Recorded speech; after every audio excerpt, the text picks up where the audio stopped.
Okay, today I'm going to demonstrate boning out a hindquarter of beef. While I understand that there are many techniques and many different ways of boning out a hindquarter of beef, the way I'm going to demonstrate today is a way that is suitable for both butcher shops and for farmers at home. Those that may want to slaughter and do their own boning on a farm. It is suitable because you only require a knife to do it this way. There's no sawing in it, and you alleviate any bone fragments, bone dust, and that sort of thing. So, without any further ado, this is a hindquarter of beef, and I'd like you to have a look at this. This is a prime yearling beef. It's only probably 12-14 months old. It's a very high quality piece of meat. This outside section is where the hide would come from, and this inside section is where it's separated from the other side. Now, while good boners would take about 4 or 5 minutes to completely bone these, today I'm going to take considerably more time because I want to demonstrate slowly and precisely, with precision, exactly where each cut is and exactly what you have to do with your knife and where you need to be placed in order to bone this out. Okay, firstly a quick rundown on the cuts. On the inside you can see your backbone here. This is where the T-bone comes from. Under this section here we've got the eye fillet in here, and on the other side here is the porterhouse steak. This section combined together is the T-bone. This section through here is where you get your skirt steak from. This is the hip bone. On the inside of the thigh, this section here is where the top side is. Coming around here, we've got this hard knobby bit here. This is the knee bone.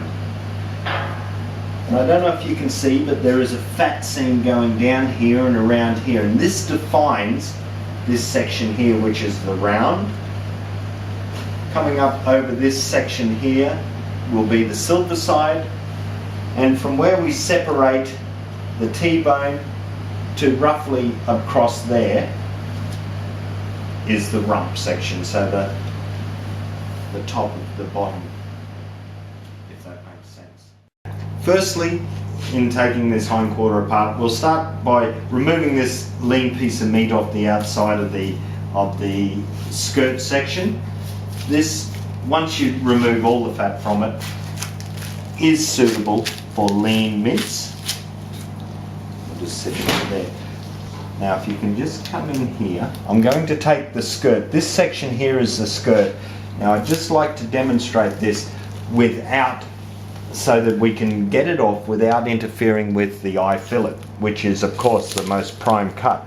With gentle pressure on there and just a bit of cutting, you can see how that pulls away. Now we don't want to go in there anymore because on here is your eye fillet. I'm going to come around this side, and on this big piece of fat here, you can see that there's plenty there. I'm just going to cut it away in there and just pull this down. Now, at this stage I usually give it a bit of a tug and it comes away. It opens up flat. What I like to do is, because we all love T-bone steaks here, we're going to leave the T-bone whole, so I won't bone that out, and I'm going to leave probably 1.5 inches of tail on the end of the T-bone. That gives you a little bit of value adding, because if it was in skirt, you would get diced steak price. On the end of the T-bone, of course, you would get T-bone price. So we will just go straight down here until we hit that rib bone. Okay, now we'll just go around these couple of rib bones here. You can see what I'm doing here, just marking those on either side. Just going like this.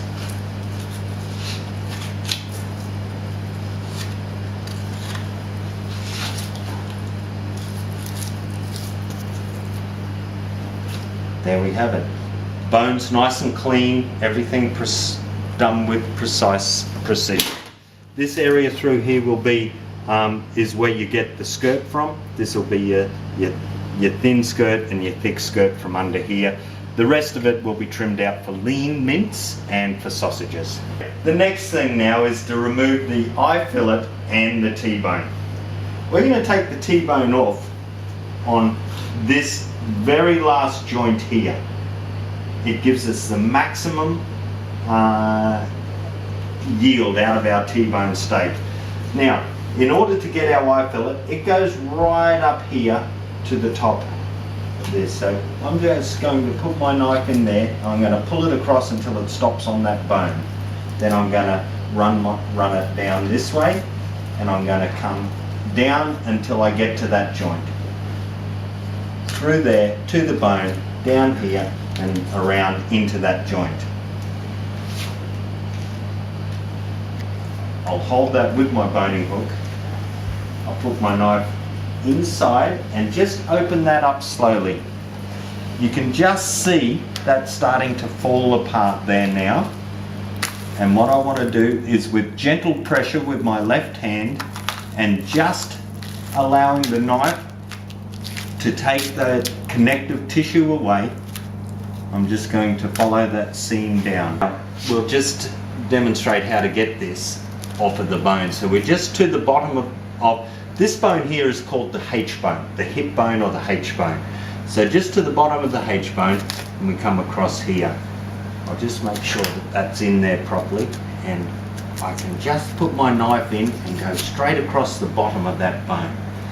I'll turn my knife around and push back the other way, keeping the tip of it in the joint where I've opened it up and the back of it straight through.